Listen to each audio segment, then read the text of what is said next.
السلام علیکم۔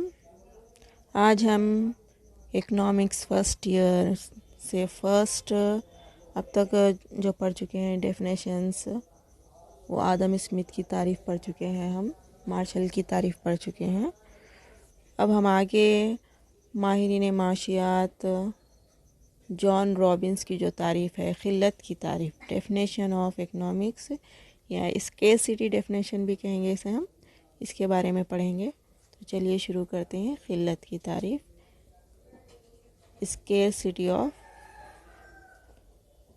Scarcity definition کے بارے میں پڑھیں گے۔ قلت کی تعریف، اسکیرسٹی ڈیفینیشن۔ قلت کی تعریف کو پیش کرنے والے جان رابنس ہے۔ ان کا تعلق نیو کلاسیکی ماہرین معاشیات سے ہے۔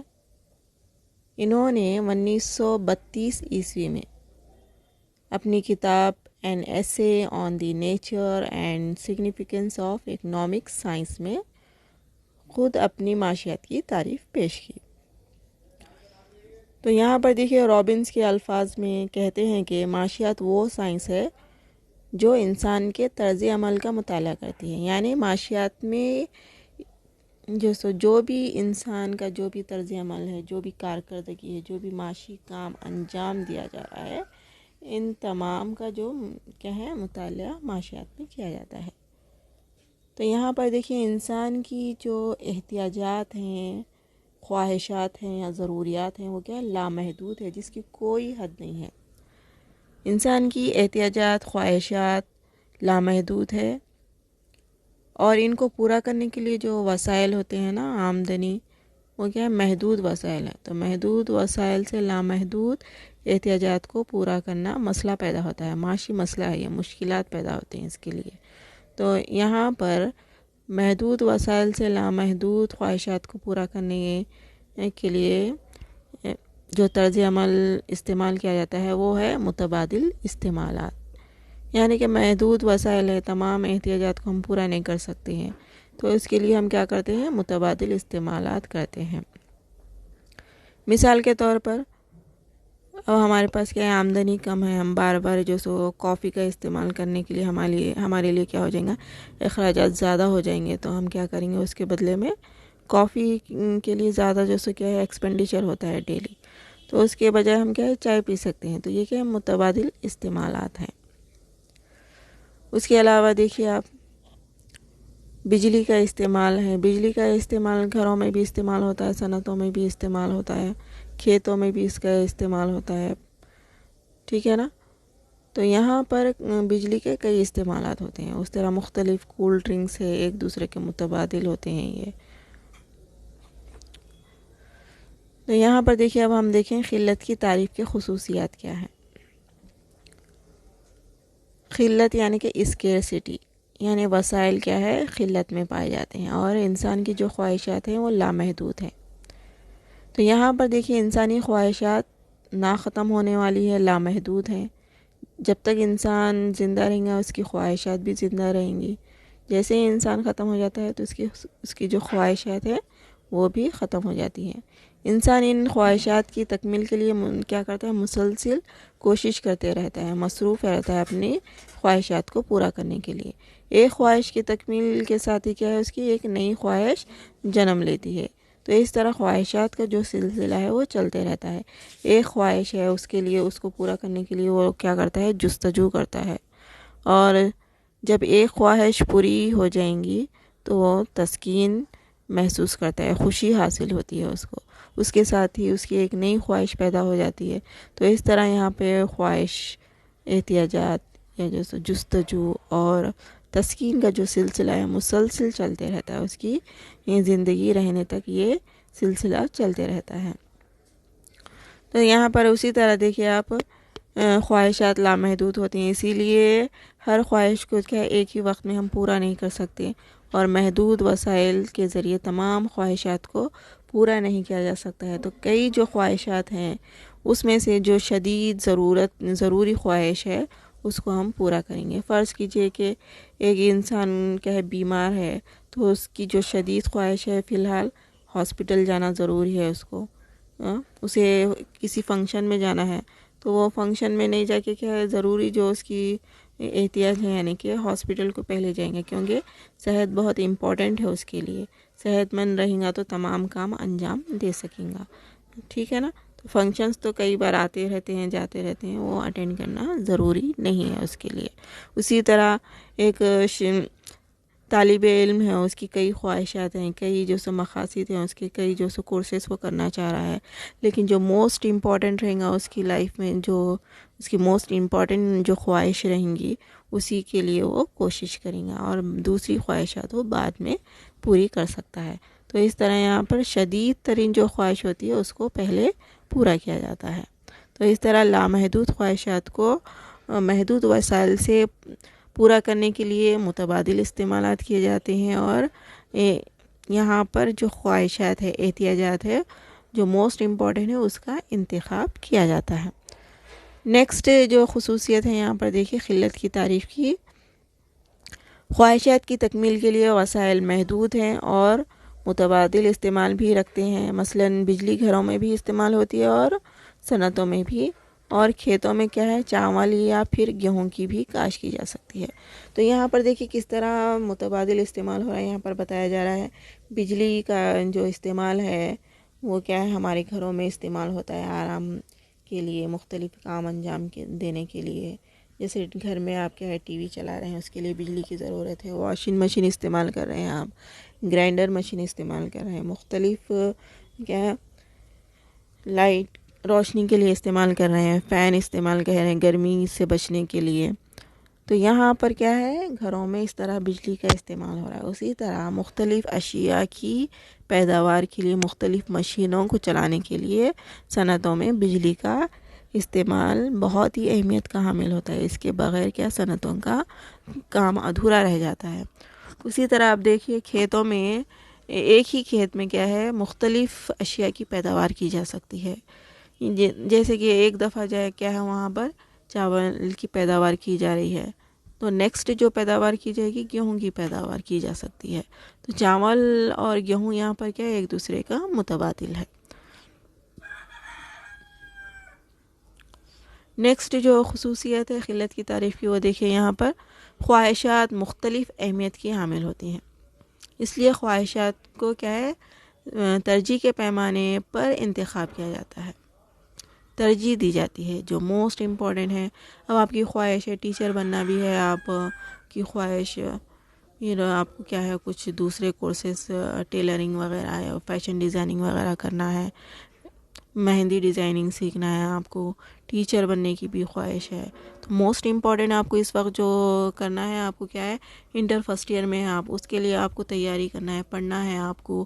جب آپ فرسٹ کلاس اچھے رینک سے کامیاب ہو جائیں گے تو آپ نیٹ ایگزام لکھ سکتے ہیں. اگر ایم بی بی ایس کے لیے یا جو سو بی او ایم ایس کے لیے آپ کہیں نیٹ ایگزام لکھ سکتے ہیں. جب آپ کو رینک آئیں گا تو آپ ڈاکٹر بن سکتے ہیں. اگر آپ کو رینک نہیں آیا تو آپ کی جو خواہش ہے نیکسٹ خواہش اس کو ترجیح دیں گے. آپ ٹیچر جو بننے کی آپ کی خواہش ہے اس کے لیے آپ پڑھیں گے. تو اس طرح اگر آپ سائنس کے اسٹوڈنٹ ہیں تو آپ کیا ہے سائنس کے ٹیچر بن سکتے ہیں. ٹھیک ہے نا. تو اس طرح آپ کیا ہے اپنی خواہشات کو ترجیح کی بنیاد پر اس کا انتخاب کریں گے. جو موسٹ امپورٹنٹ ہے اس کو پہلے پورا کریں گے، اور اس کے بعد میں جو نیکسٹ امپورٹنس دیں گے آپ وہ خواہش پوری ہوں گی. لہٰذا اس تعریف کے تمام قسم کے سماجوں پر اطلاق ہوتا ہے. یہ تعریف جو ہے نا ترقی یافتہ ممالک میں رہنے والے افراد کے لیے بھی یہ تعریف بہتر سمجھی جاتی ہے. ترقی پذیر ممالک جیسے ہندوستان میں رہنے والوں کے لیے بھی یہ تعریف کیا ہے ہر طرح کے سماجوں پر اس تعریف کو مطلق کیا گیا ہے، اس کا اطلاق ہوتا ہے. کیونکہ ہر کسی ملک میں کیا ہے وسائل کی قلت پائی جاتی ہے اور ہر کسی فرد کے احتیاجات کیا ہے لامحدود ہوتے ہیں. تو قلت ہر کسی کو ہوتی ہے. اسی طرح رابنس کی تعریف کیا ہے جو پچھلی تعریفیں ہیں جیسے آدم اسمتھ کی تعریف دولت کی تعریف تھی اور مارشل کی فلاح کی تعریف تھی، ان تمام تعریفوں کے مقابلے میں کیا ہے رابنس کی تعریف بہتر تعریف سمجھی جاتی ہے اور رابنس کی تعریف کو فوقیت دی گئی ہے. اس کے باوجود بھی کیا ہے یہاں پر دیکھیں گے اب تنقید ہم رابنس کی تعریف پر مختلف ماہرین معاشیات نے کیا ہے مختلف انداز میں تنقید کی ہے۔ رابنس کی تعریف کیا ہے؟ حرکیاتی سماج پر لاگو نہیں ہوتی، یعنی کہ یہ تعریف ایک ڈائنامک نہیں ہے، یعنی کہ وقت کے ساتھ اس میں تبدیلی ہم نہیں لا سکتے ہیں، چینجز نہیں لا سکتے۔ جہاں وقت کے گزرتے تبدیلیاں ممکن نہیں اور وسائل کی قلت پر قابو بھی وسائل کی جو قلت ہے اس کو کیا ہے قابو پایا جانا چاہیے، یعنی فیوچر میں کیا ہے اس میں اضافہ کیا جانا چاہیے۔ تو لہٰذا رابنس کی جو تعریف ہے نا حرکیاتی تعریف نہیں ہے، اس میں وقت کے لحاظ سے جو قلت پائی جا رہی ہے اس میں اضافہ کس طرح کرنا چاہیے رابنس نے یہ نہیں بتایا ہے۔ نیکسٹ جو تنقید کی گئی ہے رابنس کی تعریف پہ، وسائل بیکار رہنے سے بہتر ہے کہ وسائل کو کس طرح استعمال میں لایا جائے۔ یہاں پر یہ بتایا گیا کہ مختلف ماہرین معاشیات اس طرح تنقید کر رہے ہیں کہ جو وسائل بیکار ہے، جیسے ہر سال نیو جنریشن کے طلباء و طالبات کیا ہے تعلیم حاصل کرتے ہیں، تعلیم حاصل کرنے کے بعد انہیں روزگار نہیں ملتا، بے روزگار ہو جاتے ہیں۔ تو ہر سال کیا ہو رہا ہے یہاں پر بے روزگاری میں اضافہ ہو رہا ہے۔ تو یہ جو بے روزگاری میں اضافہ ہو رہا ہے، جو طلباء و طالبات تعلیم حاصل کر رہے ہیں، تو یہ کیا ہے معیشت کے لیے وسائل ہیں، ان کا استعمال نہیں ہو رہا ہے۔ اگر ان کا استعمال ہوگا تو پیداوار میں اضافہ ہوگا، مزید اضافہ ہوتے جائیں گا۔ لیکن کیا ہے یہاں پہ بے روزگاری کی وجوہات کا تجزیہ کرنے میں یہ تعریف ناکام رہی، کیونکہ بے روزگاری کا کس طرح خاتمہ کرنا چاہیے، کس طرح جو بے روزگار افراد ہیں ان کو استعمال کرتے ہوئے پیداوار میں اضافہ کیا جانا چاہیے، یہاں پر اسے بحث نہیں کی گئی ہے، کیونکہ بے روزگاری میں کیا ہے قلت نہیں پائی جاتی، بے روزگاری میں اضافہ ہی ہوتے رہتا ہے ہر سال جو سو لوگ تعلیم حاصل کرتے ہیں اور بے روزگار ہو جاتے ہیں۔ تو اس طرح ہر سال کیا ہے بے روزگاری میں اضافہ ہو رہا ہے، قلت نہیں ہے اس کی بلکہ کثرت ہے، بہت زیادہ ہے بے روزگاری۔ تو اس کو کس طرح استعمال کیا جانا چاہیے یہاں پر اسے بحث نہیں کی گئی ہے۔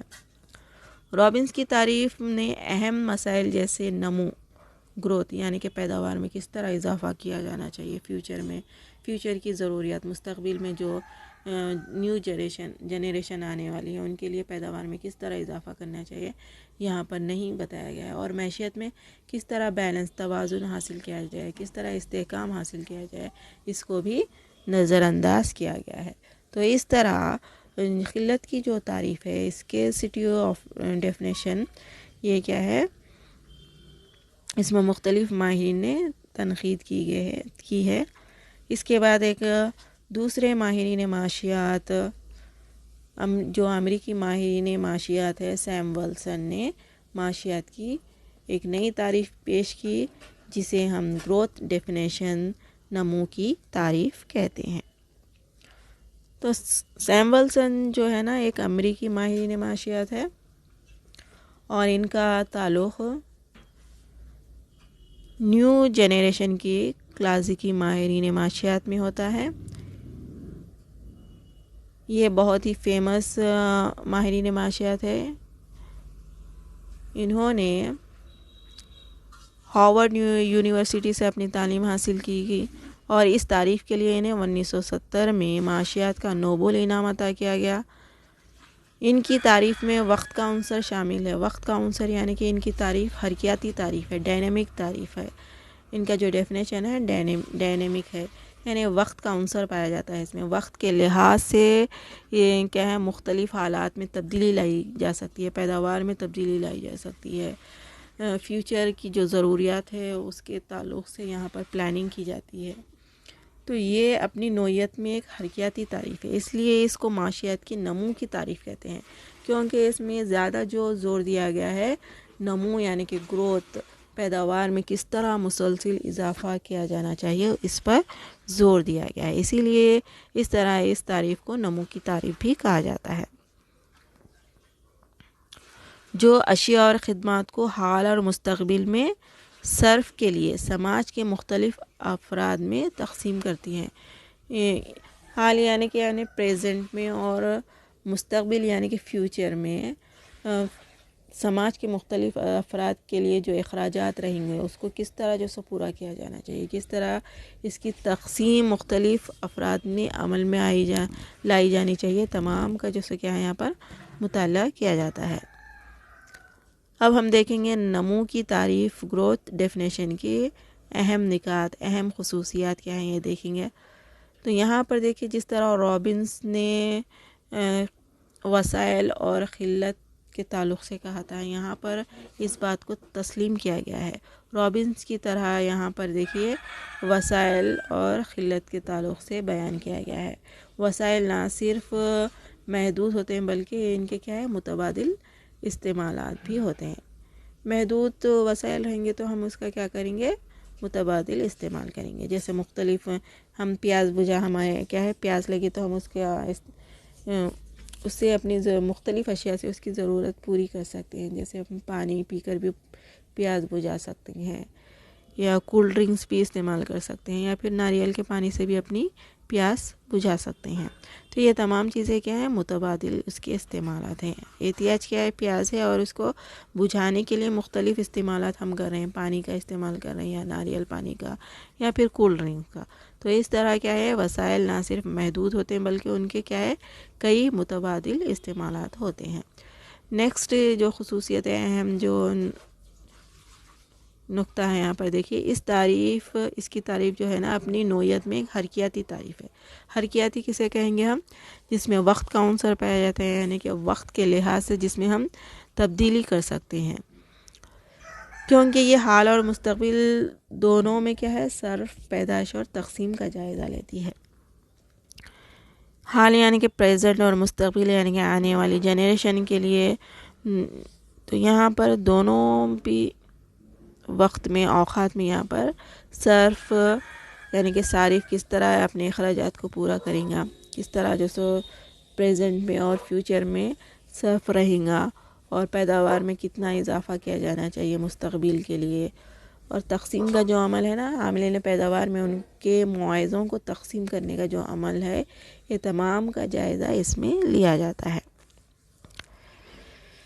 اس کے علاوہ دیکھیں نیکسٹ جو اہم نقطہ ہے یہاں پر، نمو کی تعریف حرکیاتی سماج میں انتخاب کے مسئلے کا مطالعہ کرتی ہے، یعنی کہ جب وسائل لامحدود ہوتے ہیں اور انسان کی کئی خواہشات ہوتی ہیں، سماج میں افراد کی کئی خواہشات ہوتی ہیں، تو وہ کیا کریں گے، اپنے تمام خواہشات میں ترجیح کا پیمانہ استعمال کریں گے۔ ترجیح کی بنیاد پر جو موسٹ امپورٹنٹ جو ضرورت ہے اس ضرورت کو پہلے پورا کریں گے۔ تو اس طرح یہاں پر نمو کی تعریف حرکیاتی سماج میں انتخاب کے مسئلے کا مطالعہ کرتی ہے، یعنی کہ انتخاب کر رہے ہیں یہاں پر تمام احتیاجات میں جو موسٹ امپورٹنٹ، جو بہت ضروری احتیاج ہے اس کو پہلے پورا کریں گے، اور اس کے بعد میں سیکنڈ جو پریفرنس جس کو دیا جا رہا ہے اس کو پورا کریں گے۔ لہٰذا یہ تعریف معاشیات کی وسعت میں کیا ہے اضافہ کرتی ہے۔ معاشیات کے تمام اہم نکات کا یہاں پر احاطہ کیا گیا ہے، تمام جو سو پریزنٹ اور فیوچر کا یہاں پر خیال رکھا گیا ہے۔ تو اس طرح یہ تعریف ایک جامع تعریف ہے۔ نیکسٹ جو پوائنٹ ہے نا، سیمولسن کی تعریف رابنس کی تعریف سے بہتر ہے، کیونکہ رابنس کی جو تعریف تھی صرف احتیاجات اور قلت کے تعلق سے تھی، لیکن اس نے کیا ہے فیوچر میں کس طرح پیداوار میں اضافہ کرنا، اور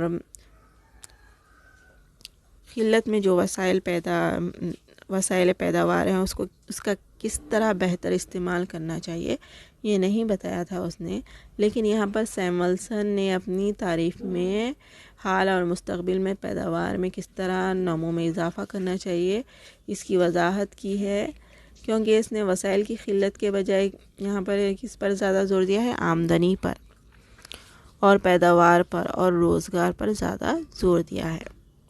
آمدنی میں اضافہ ہوگا تو پیداوار میں بھی اضافہ ہوگا، اس طرح پیداوار میں اضافے کے لیے زیادہ روزگار کی ضرورت پڑے گی۔ تو یہ تمام چیزوں پر زور دینے سے کیا ہوگا، یہاں پر معاشی مسائل دور ہوں گے۔ اس کے بعد میں جو معاشی مسائل ہیں، جیسے کہ معاشی مسائل یعنی کہ کیا پیدا کیا جائے اور اشیاء کس طرح پیدا کی جائے اور اشیاء کس کے لیے پیدا کی جائے، یہ معاشی مسئلہ ہے، اس کے تعلق سے بھی یہاں پر بحث کی گئی ہے۔ یہاں پر دیکھیے اشیاء کیا پیدا کی جائے، اس کا تعلق اشیاء صرف سے اور اشیاء اصل سے ہے، یعنی سماج کی جو ریکوائرمنٹ ہے، جو ضروریات ہے اس کے لحاظ سے اور پیدا کار کے پاس سرمایہ کو دیکھتے ہوئے یہاں پر اشیاء کا انتخاب کیا جائے گا۔ اگر سماج میں اشیاء صرف کا زیادہ استعمال ہو رہا ہے تو پیدا کار یہاں پر اشیاء صرف کا زیادہ استعمال کریں گا، ٹھیک ہے نا۔ اسی طرح اشیاء کو کس طرح پیدا کیا جائے، یعنی اشیاء کو پیدا کرنے کے جو طریقے ہیں، ایک تو ہے محنت عمیق طریقہ، دوسرا ہے اصل عمیق طریقہ۔ محنت عمیق طریقہ یعنی کہ مزدوروں کے ذریعے اشیاء کی پیداوار کرنا ہے، ٹھیک ہے نا۔ اور جو دوسرا طریقہ ہے اصل عمیق، یعنی اشیاء کی پیداوار مشینری کے ذریعے کی جائے گی۔ تو اگر یہاں پر پیدا کار کے پاس سرمایہ کی بہتات ہے، اصل کی بہتات ہے، مشینری وغیرہ کا بہتر انتظام ہے، تو اشیاء کی جو تیاری کی جائے گی وہ مشینری کے ذریعے تیاری کی جائے گی۔ تو اس طرح یہاں پہ اشیاء کو کس طرح پیدا کیا جائے، اس کو بھی یہاں پر انتخاب کیا جائے گا۔ نیکسٹ جو ہے نا، اشیاء کس کے لیے پیدا کی جائے، یعنی کہ سماج میں جو ہم اشیاء پیدا کر رہے ہیں، سماج میں اس کی ڈیمانڈ ہو رہی ہے یا نہیں، اس کی طلب ہو رہی ہے یا نہیں، اس کو ہم دیکھیں گے۔ تو یہاں پر سماج میں، اس علاقے میں اشیاء کو پسند کیا جا رہا ہے یعنی اس کا انتخاب کیا جا رہا ہے، یعنی اس کو طلب کیا جا رہا ہے یا نہیں، اس کو دیکھتے ہوئے ہم طلب و رسد کی بنیاد پر اشیاء کو پیدا کریں گے۔ تو اس طرح معاشی مسائل پر یہاں پر زور دیا گیا ہے۔ تو یہ تعریف کمپلیٹ ہو گئی ہے۔ اب یہاں پر دیکھیے تمام تعریفوں کے مقابلے میں سیمولسن کی جو تعریف ہے نہایت ہی اہم تعریف ہے۔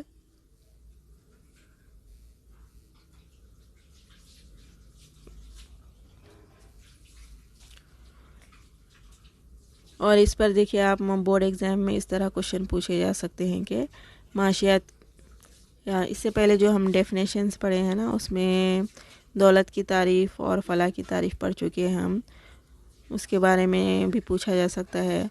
اور معاشیات کی جو قلت کی تعریف ہے اس کا تنقیدی جائزہ، اور نیکسٹ جو تعریف ہے معاشیات کی نمو کی تعریف، اس کے تعلق سے پوچھا جا سکتا ہے۔ اور اس کے بعد ہم یہ دولت کی تعریف ہے نا، یہ 2 مارکس میں پوچھا جا سکتا ہے۔ اچھا، اس طرح آپ یہ نوٹس لکھیے اور اس کو یاد کرنے کی کوشش کیجیے۔